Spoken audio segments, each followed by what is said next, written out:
Do you think there's a company that would hire a poor single mother's child like me? My goal was to work at the same bank where my father worked, and during the final interview, someone known as the demon instructor said that to me. It was clear this person looked down on me for being from a single mother household and had no intention of accepting me for the position. I desperately dealt with it, but the interview kept getting worse and worse. Finally reaching my limit, I took out my phone from my bag and called my father. That's because my father is actually the bank's... My name is Emma Miller. I'm a 23-year-old college senior looking for a job. My parents got divorced last year, so my mom is now a single mother. They both wanted to live their own lives. Naturally, I stayed with my mom, but my future plans were influenced by my father. My father is the president of the bank, the chief executive officer. This bank is the largest in the country, and I aspired to be a bank employee because I admired my father for working there. And tomorrow I have my final interview. Honestly, I'm not very good at studying, and when I said my goal was to work at the bank, my teachers and peers not only tried to stop me, but also ridiculed me. I thought it would all end after the interview, but looking back, it was really awful. One day, during my college life, "Hey Emma, have you decided where you're going to go after graduation?" Her name was Julia. She's a friend I met in college. For me, it's just the one choice, the bank. I answered her question without hesitation. Then, the people around us who had been listening to our conversation started to murmur. Did I say something strange? Just as I thought that, Julia spoke up first. "You know, Emma, it's hard to say, but I think you should know your place." Huh? To my surprise, someone I thought was my friend was insulting me. As I tried to argue back in frustration, another guy approached me and said, "It's impossible for you. That place is the largest bank in the country, you know. It's the most difficult to get into from this university, with only one person getting a job from there in the past 10 years. I know that. Of course, I haven't told anyone around me that my father is the head of the bank I'm applying to. If I did, people would likely say I got through the back door, considering my abilities. If that happened, I'd be causing trouble for my father, and it would be painful to feel like my skills aren't good enough. I didn't like being talked about, especially when it wasn't true. Emma, I'm saying this for your own good. Well, I don't need your advice. As I looked around, everyone's eyes were on me. Their cold stares pierced my heart. Why do I have to hear this? As I thought that, the teacher, who had noticed the commotion, came over. What's going on here? The boy from earlier answered. Miller says she wants to work at North Trust Bank. At that, the teacher's face also tensed up. And then she said something unthinkable. Are you taking society for granted? Even the teacher, who was supposed to be on the student's side, denied my dream. There was no one there to stand up for me. Well, if I want to go there, what's wrong with that? Of course I objected, but the teacher piled on more. You're naive. My father is an interviewer for North Trust Bank. They say he's a demon interviewer. The teacher's surname was Anderson, a 29-year-old woman. So if I encountered an interviewer with the same surname Anderson, it would likely be her father. A demon interviewer, you say? Yes, that's right. My father doesn't like new talent. He says it's good enough if he interviews 100 people and hires 2. Was it the Sun Plaza branch? And you're from a single mother household, right? I wondered why she would ask that, but I honestly answered yes. Then the teacher showed a sinister smile. At that time, I had no way of knowing the reason for her smile. The argument ended with the bell signaling the start of class. But from that moment on, the way people looked at me grew colder. My friends, starting with Julia, whom I thought was my friend, and my classmates who attended classes with me, distanced themselves from me. It was as if they didn't want to associate with a fool. Their reactions became worse with each exam I passed. The North Trust Bank exam process had 4 stages. The first stage was a written test. The second and third stages were interviews by people from the head office. In the fourth and final stage, interviews were conducted by the person in charge of hiring for the desired work area and the head office hiring manager. In other words, it was an interview with the highest-ranking hiring manager. By the way, I wanted to work at the bank at the Sun Plaza. and I had managed to pass the third stage. Why, how did you pass the third stage? Even those who had looked down on me were now surprised and anxious about my progress. That's because most of them had failed their desired company's second stage interviews. It had been 3 months since the job hunting season began. In my class alone, there were no confirmed hires. The atmosphere was filled with panic, envy, and jealousy. Perhaps I could be the first one to get a job offer. Those who had been so arrogant now ostracized me even more due to their pride. However, I got used to that life at university and decided to focus only on myself. My motivation was solely to get an offer from North Trust Bank. My mind was only on that. But then, one day, Teacher Anderson started attacking me in front of everyone after class. "All right, everyone, listen up!" The teacher shouted to everyone who was preparing to leave. At her voice, everyone turned around and stopped what they were doing. I also paid attention, wondering what was going on. And then the teacher started talking. "This time, Emma Miller has cleared the third round of North Trust Bank's exams." The atmosphere around us suddenly became heavy. However, with the next statement, everyone around me seemed to catch their breath. "But it seems she'll fail the fourth round." "Huh? What do you mean?" I muttered involuntarily. Seeing my reaction, the teacher twisted her face into a sneer. "The reason is the interviewer for the fourth round has been decided to be my father, the demon instructor, Anderson." "Oh!" The surroundings erupted in surprise and cheers. "Serves you right. Know your place." Good. The classroom was filled with voices condemning me in unison. I couldn't believe it. Everyone I thought were my friends turned their back on me during this job hunting process, even though I had done nothing wrong. Despite that, those around me harassed me and hurled abusive language at me. At first, I thought it might be a way to relieve stress. The stress from job hunting is immeasurable, so I wanted to think that they were just harassing me to relieve that stress. But it was different. I realized the situation around me. This was jealousy. They were envious of me, challenging something they themselves wouldn't dare to.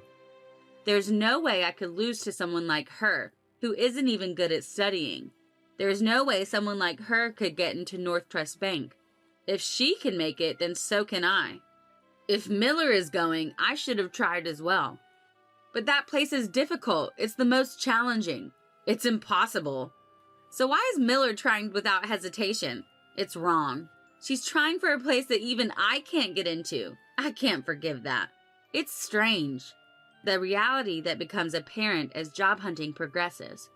Among those who pass, those who fail, and various others, no one here has much hope. I was being attacked because of jealousy. The final straw was the teacher's words and actions, as her father was in charge of hiring at North Trust Bank. If the teacher led the attack on me, the students overflowing with jealousy would just follow her. On that day, I finally couldn't take it anymore and stormed out of the room. When I returned home, my mother encouraged me gently. Wrapped in such warmth, I cried. I took a break from university for a while, and before I knew it, the day of the final interview had come. Don't forget, just do your best. I left the house after receiving words of encouragement from my mother. Upon arriving at the interview venue, I was guided to the waiting room. At first, there were nearly 300 applicants in the Sun Plaza area, but now only about 10 remained. Only 3 would survive from this group. My name was called just as I was about to close my eyes to concentrate. "Please come in." "Hello, thank you." My final interview began. There were 3 people in the room. One was Anderson, the teacher's father, just as the teacher had said. The second was a man who appeared to be the chief hiring officer. He looked about 10 years younger than my father. A man in his 30s, presumably in charge of keeping records, faced a computer at a slight distance. The interview began with questions from Anderson. Starting with the typical self-introduction, I was asked about my motivation for applying. I answered these questions without difficulty. "I don't really like female bank employees." The complaints started suddenly. Not knowing what to say in response, I fell silent. Anderson continued, because, they have quiet voices, are physically weak, and many think they can please people just by serving tea. I realized this man must be the type to mistreat his subordinates, and this would be a stressful interview from here on. Silence is taboo in an interview, so I racked my brain and tackled the situation. I was in a sports club, and I think I'm strong. I'll do my best with any job given to me, just like a man. I tried to appeal and respond flexibly to his complaints. However, he didn't find it amusing. Tch, and clicked his tongue, directing his gaze toward the papers in his hand. I felt something was off at this point. This interview was clearly going too far. Yet the chief hiring officer, who should be higher ranking than Anderson, said nothing. Upon closer observation, the chief hiring officer looked younger than Anderson. Maybe Anderson is pressuring this person too. That's what I thought. However, there was nothing I could do about it. I could only sit quietly and endure the interview. After a brief silence, Anderson spoke again. It seemed he would be in charge of the entire interview. You seem to come from a single-mother household, am I wrong? He was probably looking at the documents I submitted from university. They included my address and family composition. Yes, my parents divorced, and now I live with my mother. As soon as he heard my words, Anderson began to laugh. His sinister smile echoed through the room.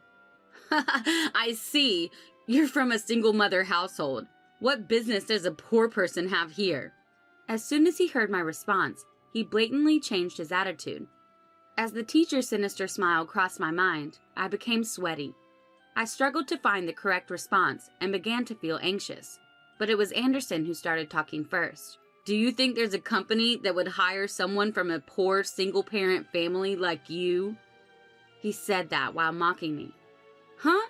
Just because I'm from a single-parent family, I won't be hired? You're going to assume I'm poor? I couldn't help but raise my tone. Of course, Anderson reacted to that. It was as if he had been waiting for me to fight back. Should I take your attitude as defiance toward me, your interviewer? Ugh. I was frustrated, but I couldn't say anything back. The bank my father worked at, which I had always admired. I don't want to lose because of this one man, but I don't know what to say in return. Why don't you say something? Anderson further pressured me.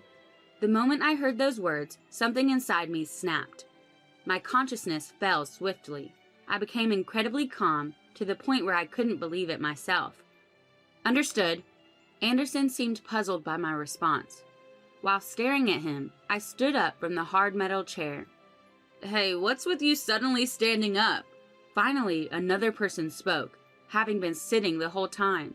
You've finally gone mad, huh? What do you plan to do? I know about you because I've heard from my daughter. It seemed that the teacher and Anderson had shared information. Is this not a leak of information? Well, that doesn't matter now. I took my phone out of my bag and suddenly started making a call. What are you doing, making a phone call? Are you making a mockery of this interview? Stop it now or I'll reject you right here. Anderson threatened me, but I wasn't fazed at all. Then I spoke into the phone. Hello, Dad? Your father? What can a person from a single-parent family do clinging to their separated father? Was that the laugh from the hiring manager? Yes, that's right. A guy named Anderson. Hey, Dad, can you come to the interview room now? Of course. I just finished visiting a nearby branch, so I'll be there in 10 minutes. Wait for me there. Okay. And so, I hung up the phone. The person in charge of recording was staring at me with wide eyes, surprised by the unusual scene. And of course, the one who reacted the most was Anderson. Pointing at me, he said, You're finished. Making a phone call during an interview? Unprecedented. There's no way you'll pass. Go home and go to bed or something. I finally decided to argue back against him. I couldn't take it anymore. This isn't even an interview. It's you who's finished, Mr. Anderson. The chief hiring officer and the recorder were astonished by my sudden confrontation with the interviewer. Judging by their expressions, no one had been able to stand up to this man's abusive behavior until now. As evidence, the recorder's eyes were shining. Were they expecting Anderson to be punished? You! Anderson slammed his right hand on the table with all his might. A loud thud echoed throughout the room. The men were surprised, but I didn't flinch. And then I spoke to Anderson. "Brian Wilson, you know him, right?" For a moment, Anderson had a look on his face as if I had hit a nerve with my question. He immediately countered. "Are you mocking me? There's no way anyone wouldn't know the president of this bank." To Anderson, who was confidently showing off his composure, I added some more words. "So, if my last name was Wilson until recently, would you think it's a coincidence?" Time seemed to stop for the three of them. The chief hiring officer and the recorder stared at me with wide eyes. Anderson then stood up from his chair and muttered, "What did you say?" His face showed a somewhat uneasy expression. "Emma Wilson. That was my full name until recently. My father is Brian Wilson. Yes, the president of the bank, 63-year-old Brian Wilson." "What? You've got to be kidding. This can't be happening." Anderson let out a strange scream. This was no longer an interview, but at that moment, my father entered the room as the door opened. He then said words that echoed my own feelings. "This is hardly an interview at all. Mr. Wilson, thank you for your hard work." The two men stood up and greeted my father as soon as they saw him enter. I looked at my father and felt that his presence was extraordinary. The president... Anderson's face turned pale as he muttered. His mouth remained opened. My father then spoke to him. "Hey, Anderson, what were you doing to my daughter, huh?" My father was a big man who had practiced judo. And now, with his shaved head and a scar on his forehead, he looked intimidating. His deep, resonant voice was one that everyone found frightening. Even the confident Anderson, the moment he heard my father's voice, "Yes, sir," squeaked out. "I don't want to hear your answer." And Green. It seemed that Green was the chief hiring officer. This was my first time learning his name because the nameplate was bent and I couldn't see it. "Yes, sir. Aren't you the chief hiring officer? Have you let this tyrant run wild until now?" "I'm very sorry." The man called Green bent at a 90-degree angle and bowed. The young clerk looked scared at the sight. Even he, who had done nothing wrong, was drenched in sweat. "Hey, clerk, what's your name?" My father suddenly called out in a gentle voice. The change in his voice only made it more terrifying. "My name is Harris." "Mr. Harris, can you send today's interview record to my PC? Of course, you're also recording the audio, right?" I later heard that this bank's interviews were not only transcribed, but also recorded as backup. Thanks to that, Anderson's misconduct was exposed to my father and he was punished. Looking at Anderson, he was trembling. He was like a frog stared down by a snake. "Hey, Anderson." "Yes? What is it?" The frightened Anderson couldn't even speak clearly. He was a completely different person from earlier. "Apologize to my daughter. It's not because she's my daughter, okay? You've trampled on the feelings of young people who want to join this bank." At my father's words, Anderson bowed deeply and apologized. Sorry, but I couldn't forgive him even after seeing that. Dad, I can't forgive him." When I murmured that weakly, "Of course," my father said, walking up to Anderson. It looked like a lion about to hunt a small animal. "Anderson, do you know what will happen to you if you do something like this?" My father pressured him. Anderson was frozen. "You didn't just do this to my daughter, right? We'll see later in the records. But how many victims have you had besides her?" No one could intervene in this interrogation-like scene. Even I, his daughter, could barely watch in silence, feeling disgusted. Anderson began to speak to my father, sweat pouring down his face. At least over 100 people. I was shocked to hear that. He had done the same thing to more than 100 people. Furthermore, the fact that he was left unchecked made me doubt the hiring practices of this company. I felt distrustful even though it was my father's company. "Hey, Green." "Yes?" "I'm busy with overseas projects, so I trusted you and left the hiring to you. Well, this is my mistake in choosing people. It's my fault that it ended up like this." "That is..." "So I'll take responsibility and reform personnel, so there won't be any more victims like this. You two should be prepared for punishment, okay? And Anderson, I'll never forgive you." he gasped, frightened. I plan to gather all the victims and create a victims group. I'll bravely make it public in the media. I'm prepared to face any consequences, so you should be prepared too, right? Hearing this, Anderson collapsed on the spot as if he had lost his sanity. My father moved away from him and opened a window. Oxygen returned to the tense room. Everyone had seemingly forgotten to breathe. And so, my job interview ended. By the way, I passed. It wasn't due to my father's favoritism. It was apparently the result of a discussion among hiring managers from all areas, based on the recorded audio. As a result, the hiring decisions of those who were rejected by Anderson were also reconsidered. The news broke the next day, and my father bowed in front of the media. Many people were impressed by his attitude, and he continued as the bank president.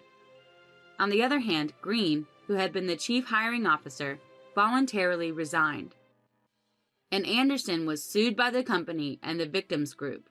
Anderson, whose past tyranny was gradually exposed, was arrested for defamation. Meanwhile, at the university, "Oh, Miss Miller, congratulations on your job offer." The teacher, with a forced smile, congratulated me in front of everyone. At that moment, my father and the principal appeared in the classroom. And then, "Miss Anderson, this is Brian Wilson, the president of North Trust Bank." "Oh, yes, I've seen him on TV, so I know who he is." "And he is Emma Miller's father." "What? What did you say?" I added to the surprised teacher's words. "He's my mother's ex-husband and my father." My words caused a stir in the class. "Is that so?" Humans have a tendency to flatter those with power. When they realized I was the daughter of the bank's top executive, everyone in the classroom became agitated. It was as if they had wished they had been friendlier to me. "Miss Miller's father is the president of North Trust Bank." The teacher, upon learning the truth, became an empty shell. The principal then said to the teacher, "This school is able to operate thanks to the support of Mr. Wilson's bank. But it seems you've been bad-mouthing Mr. Wilson's daughter along with the rest of the class, haven't you?" "Well, that is—" "Never mind the excuses. Tell me only the truth. Is it a fact?" Pressed by the dean, the teacher finally hung her head and admitted, "Yes. Mr. Wilson wants to discontinue support for this school. If those who harassed Miss Miller voluntarily leave the school, he says the support will continue." "What? Leave the school?" "If you decide to stay, we intend to charge you the entire amount of the discontinued support. Naturally, I don't think you can afford it. So what will you do?" The choice was clear to me as I listened. The teacher seemed to understand as well, and ultimately resigned from the school effective immediately. As they left, they apologized to me, but their voices were so quiet that I couldn't make it out. In the end, more than half of the classmates who had attacked me together withdrew voluntarily from the school. When my father said, "Those who don't come forward before my daughter names the culprits will be considered for legal action," one by one, they confessed. Given the power on display, it was a natural outcome. Ultimately, those people escaped legal action, but their enrollment in the university was not recognized. With my father's help, I secured a job offer and my path after graduation was set. All that's left is to do my best for the remainder of my college life. My life is just beginning. I've vowed in my heart to do my best to someday become an exemplary banker like my father.